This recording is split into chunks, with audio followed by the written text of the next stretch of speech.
I just want to say I've wasted my life and I feel very sorry for what I did.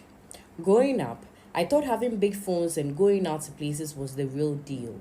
I didn't listen to anyone who tried to advise me otherwise. I followed friends who thought like I did. We dated different types of men just to make money and go places. I can't say I didn't enjoy it. I did. But I've come to understand that whatever we did back then was an investment, and what I'm going through today is the yield. Right from secondary school, I started going out with my seniors, teachers, and other men outside school. They paid my fees and gave me enough money.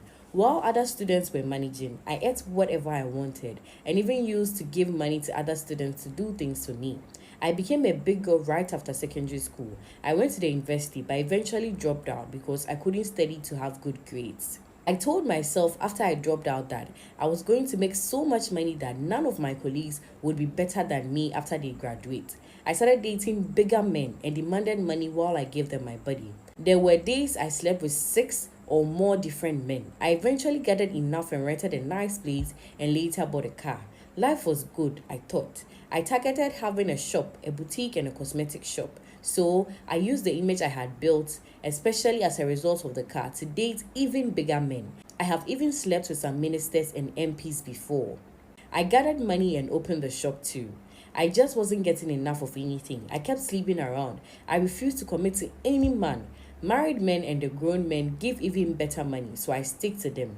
I treated gonorrhea and other infections a few times, but things started to backfire when I was diagnosed with syphilis. In the process of treating the syphilis, I realized I was losing a lot of money, but it wasn't going. It affected me drastically. I moved to different clinics and they all blamed me for failing to report early to the hospital. Meanwhile, I went to the hospital a few times and it was gonorrhea they detected.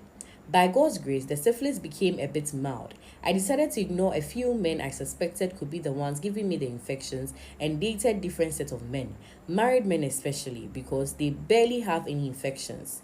Can you believe that the whole time I was focused on treating my syphilis, I had HIV? I don't even know how it came about and I won't even touch on it. I was just carelessly sleeping with men around.